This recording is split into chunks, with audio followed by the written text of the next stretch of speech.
right, hello and welcome back to Wax and Wine. Today I will be sharing with you 5 more recent finds and 1 bottle of wine, but the bottle will represent a region.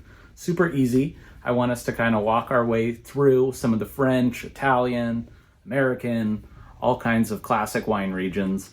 Toe in, be super easy. So sit back, relax, and here we go.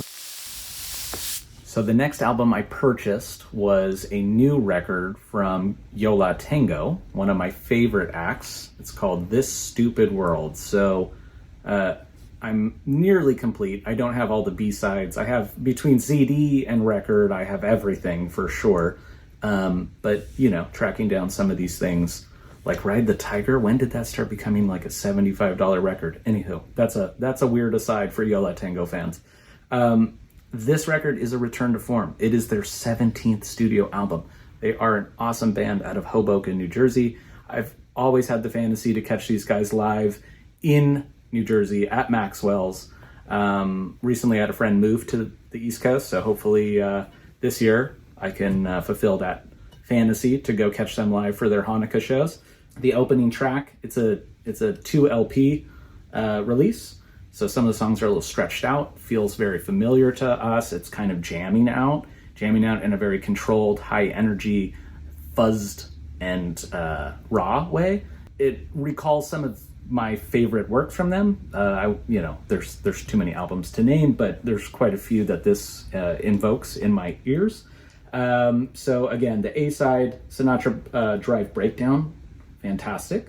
And then when you get to the B-side, there's a bunch of really beautiful songs. And I was really taken away by Georgia, Taking Us Home on Miles Away. I think that's a beautiful track. Just very impressed, and I was happy with this purchase. The second album I'm going to go over is Jimmy Smith's Confirmation. So when I'm out there looking for jazz, I frequently come across these Blue Note Classic series, the original Blue Note Classics. These were released in the late 70s, 79 into the early 80s. You're generally going to get a hole punch when you buy them, but you're going to get the White Bee. Super cool record. There's a lot of unreleased material, and that's exactly what we see here from the Hammond organ master. So this is a really cool record, 3 songs, and it's kind of like a jam sesh. So much like the Yo La Tengo is a wonderful kind of jam sesh, I feel like this is great. And when you look at the cast of characters that are on some of these unreleased records, this actually came from a session from 58. But I mean, my God, it's like Curtis Fuller, Tina Brooks, Lee Morgan. It's the who's who. It's all the guys that you want to hear. And the song Cherokee, it takes up the whole B-side. It's possibly my favorite standard. And I think they kill it. So it's fun to watch all these guys kind of come up and start to solo. It feels great. So I think this is a really great record. Picked it up for $10 and couldn't be happier. So I would say for you in the future, if you see these, don't shy away. These are really cool. Even if they never made it to an actual Blue Note session, there was still a lot of great playing. So that's that. The third record I picked up this week was a bit of a shot in the dark. The record store where I went to had a listening station, so I dropped the needle on a track, and then I ran the artist by the owner, and he indeed confirmed my suspicions. But this is Yukihiro Takahashi. This is the Neuromantic. Honestly, I listened to a couple tracks. I auditioned it. It's super clean. It's on Alpha. It was released in 1982, and it's his 3rd release solo from the band Yellow Magic Orchestra. This is a little bit of a hotter record. I do have the price tag still on it. I paid $15. Came with a really nifty poster. Gonna hopefully show no glare on that. There we go. This record actually won me over. So upon first listen, it's a little bit foreign to my ears. Think Kraftwerk, David Bowie, then hardcore synth pop. It's some sort of kind of out there electronic dance music. And the first listen, I wasn't as intrigued, but kind of reading people's reviews and thinking about how important this artist is. With every extra listen, it became more enjoyable. And I love albums that are like that, where you kind of have to fight your way through it.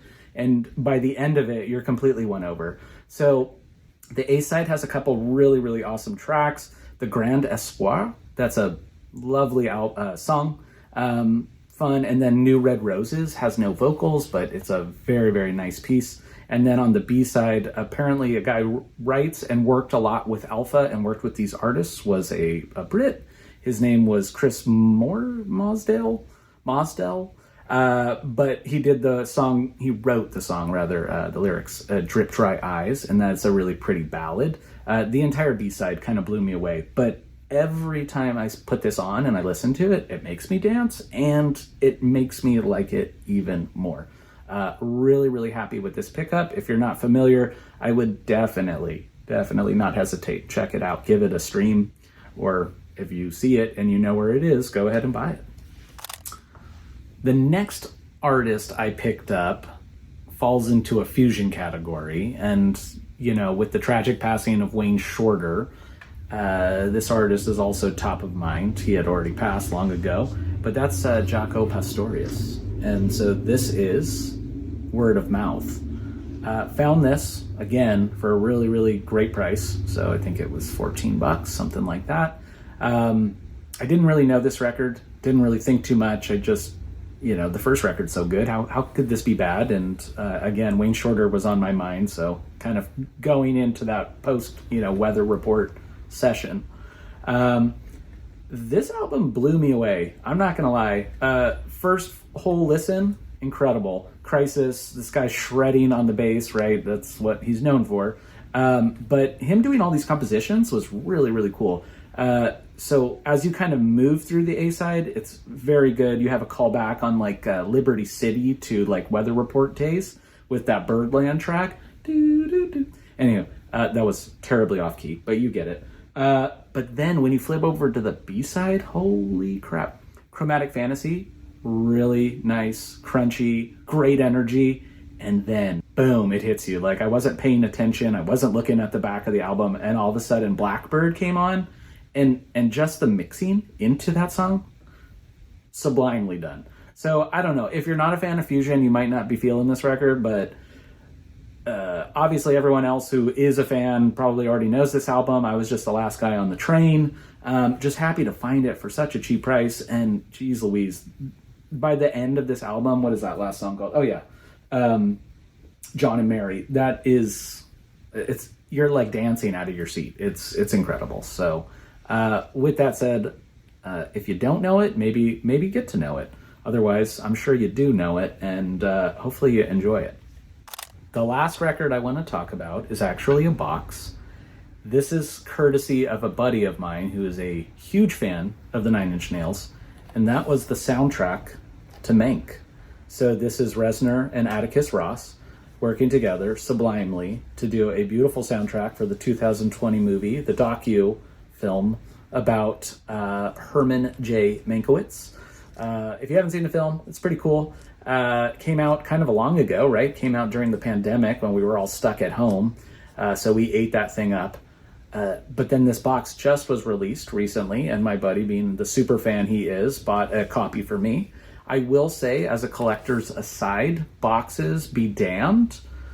This box is done so well, I kind of skirt the general fears that a lot of collectors have. It just takes up a lot of real estate, right? I heard Norman Maslov and other people talk about it on the VC. Boxes get annoying. But I really like the attention to detail here. So we have weathering to kind of match the period. We have that old version of these old albums. Generally, you just kind of see them lying around the thrift stores. The inners are perfect of that period. Really, really satisfying. As far as the music, you get some really cool big band pieces. You get really cool jazz feeling. And then you also get a lot of nice, nervy music that's a la Trent.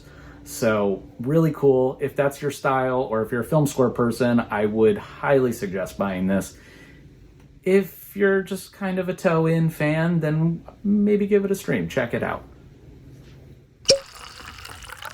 It's pretty cold out in Southern California right now, something we're not super used to.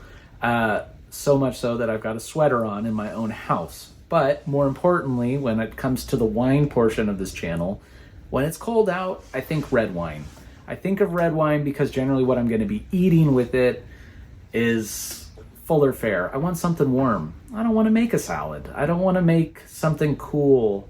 I want to make something warm. I want to make a big stew. I want something along those lines. So for today, I picked a really famous red wine region in the south of France. This is in the southwest. It's a region I'm sure you've heard of. It's called Bordeaux. So Bordeaux is kind of your birthplace for Cabernet Sauvignon and for Merlot. And it's split in different areas. So where you can expect to find Merlot or where you can expect to find Cabernet Sauvignon. These are full-bodied reds. They tend to be a little drier.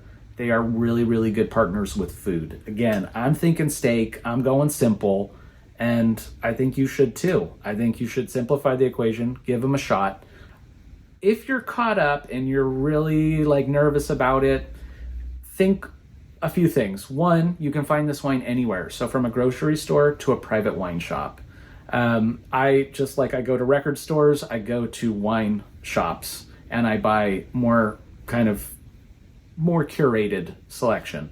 The beautiful thing here with Bordeaux is it won't cost you a lot to kind of get into the category. It is ubiquitous. There's a sea of Bordeaux out there. So there's a lot of easy stuff that you don't have to think about. And then there's some really special stuff for wedding anniversaries, for the birth of children, for business partners, things like that.